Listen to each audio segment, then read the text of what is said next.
My name is Mohamedsalem, Okay. and I am a Sahrawi, based in a Sahrawi refugee camp, Smara. I am a co-founder of Sahrawi Voice, a platform, a collective of Sahrawi storytellers who try to raise awareness about Western Sahara issue. And we started working on. I am here now in Sheffield to attend Sheffield Documentary Festival because our film was selected to be screened here, and it's the world premiere for the film. It's a film that's called Haiyu, about the late Sahrawi singer Mariam Hassan, her story, but also the story of the Sahrawi people. It's a work that we started late 2016. It's almost 8 years to be able to finish it because of the lack of funding. We would work on it just when we had time, and because it's co-directed by 4 people, 2 Sahrawis and 2 Swedish directors, and it was always difficult working from distance and online, try to have meetings, and it was a long process, but we are satisfied about the final product. Why we chose the subject? It was when we met in 2016. It was we were thinking, like, brainstorming about like a potential idea for a feature film, and that day was the first anniversary after the Mariam Hassan passed away. So it felt like this is the right story. We talked about it, and our colleagues from Sweden, they liked the story. We liked it. We felt like this is something that could allow Western Sahara a story to be told through a musician, and not just any musician, but a musician who dedicated her life for the Sahrawi struggle for independence. And it's a way to inform the outside world about the Sahrawi issue, but also to honor the memory of Mariam Hassan, and to try as much as possible to tell her story in a way that's not just like try to separate her from her people and her struggle, and because she lived for the Sahrawi people, so her story has to be told in that context with the Sahrawis in parallel, and that's what we did in the film. And it's a long film, a feature film. It's 90 minutes. It's a very political film, and we are happy and satisfied about the reception.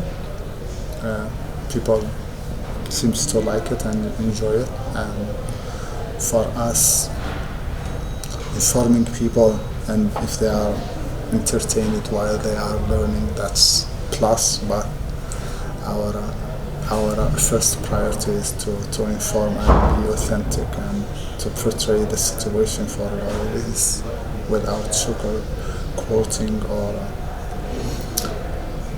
or shying away from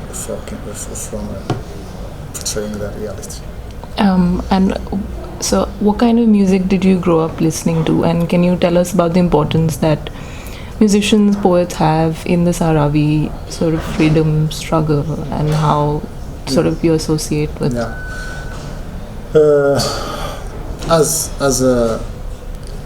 As many Sahrawi, or most of the Sahrawi, grew up listening to what we call the Nidal music, which is militant music. Most of the Sahrawi grew up listening to the Sahrawi national music called the Nidal music, which is militant music, and music that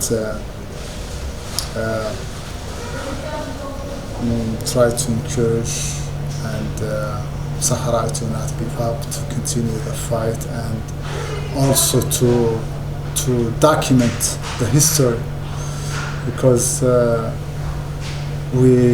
it was the only way that you could educate the masses was through poetry, poems, music, and there weren't radios, televisions, so it was just like relatively new to the Sahrawi. So it was just like, and many people, like the vast majority, were illiterate. They couldn't read or write. So it was through music and spoken word, poetry, poems, songs that were like the message was delivered to the Sahrawi people. And music played a major role, especially in the early days, and it was to educate, inform, and encourage, and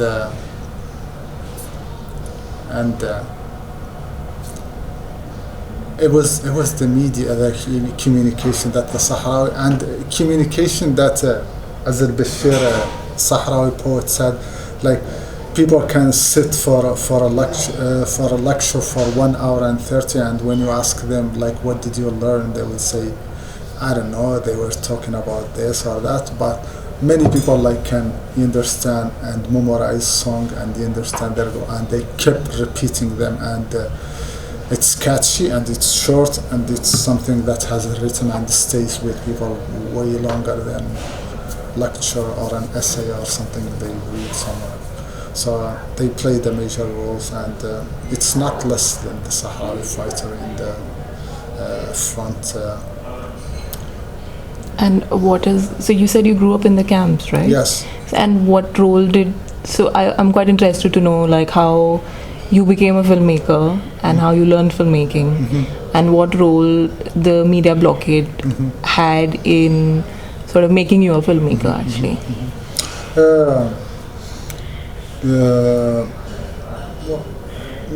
I chose like filmmaking and media activism, if you want to call it, purely out of necessity. You know, I worked for some time as a translator, interpreter, and fixer for a journalist visiting the camps. And most of cases, I like at the very end of each and every interview, people will be asking and sometimes begging the journalist not to forget them and to share their story with the outside world. And it's something that's impacted me deeply, because for many people, many interviewees didn't know that most of the journalists, for them it was just a project, and it was just like doing a job. And the Sahrawi, like, they pour their hearts and think that they are talking to someone who's a supporter or someone who's in solidarity with them, and they just not understand it's purely professional interest that brought them in the first place. And I wanted to do something about it, and to work with other Sahrawi, to platform and to raise awareness about Western Sahara and to tell a story ourselves. That's why we started Sahrawi Voice back in 2011, and it was out of a training shop that was conducted by a German supporter of the Sahrawi cause. And how did you meet Brahim and the other two filmmakers who made the film with you? Yeah, Brahim joined Sahrawi Voice in 2014. At the time, I was a teacher at the Salam School in Smara, English Salam School, and he was a student, and we met there. And then he became a part of Sahrawi Voice. And then 2 years later, we got a fund to visit Sweden and also to receive some training, and that's where we met our other two co-directors. They were finishing another documentary they did called The Three Stolen Cameras, about the occupied territory and the freedom of press there with our colleague in the occupied territory, Keep Media. The two other filmmakers, they're Swedish, right? Yes. So like, how did you make a film with somebody who's, so for you it's such a personal subject, and they probably can't relate to it at all.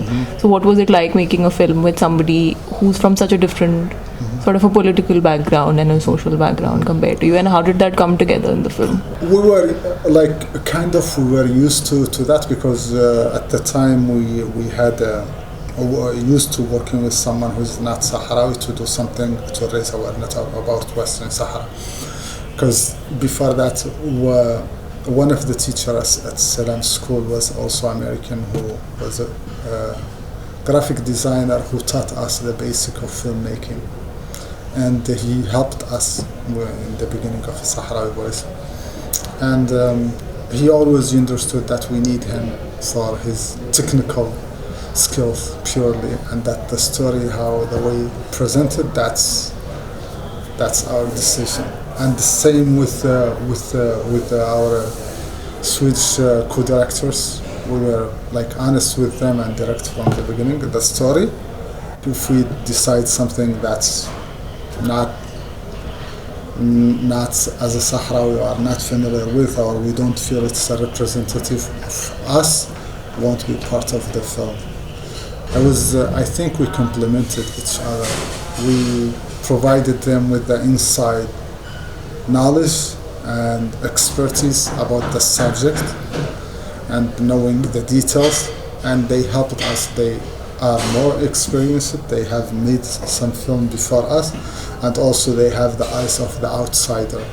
And we collaborated how would you react to it as an outsider if you don't know? That's their part. They would come back to say, maybe this is obvious for you because you are Sahrawi, but if I were new to the Sahrawi, this will be difficult to understand. This need more information. This will be accessible. And it was a lot of discussion and a lot of going back and forth. And we completed each other, I think. But also we had a final say. If we decide something that's not going to make it in the film, we had that decision. Decolonizing is such a long process. Were you thinking about that while making the film? And it's just because you're presenting in Sheffield right now, which is like a British audience, and you're Sahrawi, and you're making it with Swedish filmmakers. It's kind of you are bringing a very interesting point, but I'm familiar with decolonization especially of cinema. There is a Moroccan who was a supporter of the Sahrawi struggle, and who came to the camp 2015, and he taught classes for 2 weeks.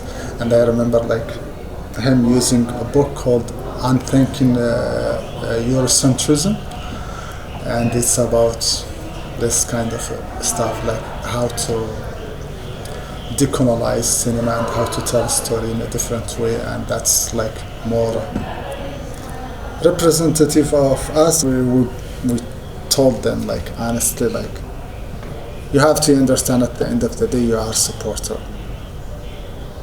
You are to help and to work with us, but at the end of the day this is our struggle, and those decisions bigger that anything we don't consent to is not going to make to the film. They can push back, they can discuss with us, they can have an honest conversation about many things, but if we are not convinced that something is not going to make it. And how we decided to tell the story, we were the one who decided which stages, especially about the Sahrawi struggle, which to include and which not. And I was, for example, lately, we had the chance to do, we were tested, our principal were tested, because we had the chance to do the first premiere in the Sahrawi refugee camps. or to save it and do the premiere here in Sheffield. And everyone said, like, just purely pragmatic reasons, we should save it because we could always like do it in Fi Sahara next year. And personally, I wanted to do it in the camps, but we were 3 and we were 4, but 3 against it and 1, so we had to accept the popular vote and do it here in Sheffield. For me, I don't care. I'm not concerned. I care, but I'm not concerned about where it's screened, as long as we feel like we didn't compromise. And if it's screened here or any other place, we didn't change the story. We kept it the way it is, and our first and most important priority was to tell a story that will do justice to the Sahrawi history and struggle. And we don't care if it's boring, we don't care if it's too political, and we don't care if it's too long for people's taste. Our priority is to make it informative and representative of the reality, and if people happen to like it, that's great. If not, we're not going to compromise in the process just to make it appealing to other people. I'm finding it hard to understand, like, because when something is too political to a specific country, it's generally very hard for people from another country to relate to it. So how did you have that thought that, oh, if somebody from Britain or France or anywhere in Europe see it, even though we live in a post-colonial world, not really. So did you have that in mind, like how somebody else from that, like a very different ecosystem, will be able to relate to it? And the second question is not related, but you said that your next film will be on the band, El Wali band. So again, it's on a musical. So is there a reason why you chose that, or was it just coincidence? First part of the question, having our colleague from Sweden was very helpful to make sure that people who haven't heard about Western Sahara will relate to it, you understand. So we provided a lot of context, and sometimes we got rid of stuff that where you have to have a lot of knowledge to be able to understand it. They were usually coming back to us with, because we are not saying here about Polisario, who's the Wali, for example. We have to add Polisario founder, Wali Sahrawi, founder of Polisario. For a Sahrawi, that's self-evident, but for someone who doesn't understand, you have to add like who's the Wali, explain those small details to make it clearer to the outside audience. And they were very helpful in that aspect. Having someone who's not Sahrawi working with you is very helpful in that aspect of making sure that this is something people can relate to. And also they did many test screening before, and they came back with the selected audience, and they came back with more comments. This was difficult for people. We have to add this, a list of this. The time is both bad and good. Like bad because you get drained, and sometimes just like difficult to sustain the same energy and same enthusiasm for our project for those many years. But good that you get also the time to work on it and to refine it more and more. And I think they were very helpful in that aspect of the film, like having someone outside the eyes, someone who's not Sahrawi, and someone who's learning in the process of making a story about the Western Sahara. was helpful. So the combination of Sahrawi who understand like the smallest details and know it, and then someone who's know Western Sahara but not very familiar with it. Yeah, I think it was one of the strength points for this film. And the second question about your next film. Yeah, Wali Band. It's a story about the band. Now, it's more than one person. It's the band. It's legacy. It's the story. What they did, its contribution to the Sahrawi struggle. Yeah, it's going to be a little bit different because this is it's about music, but it's more of a collective effort. Yeah.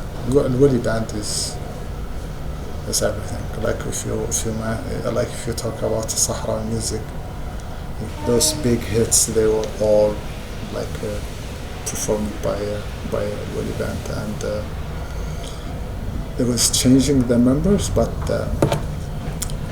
for at least 15 or 16 years, the band, like, they did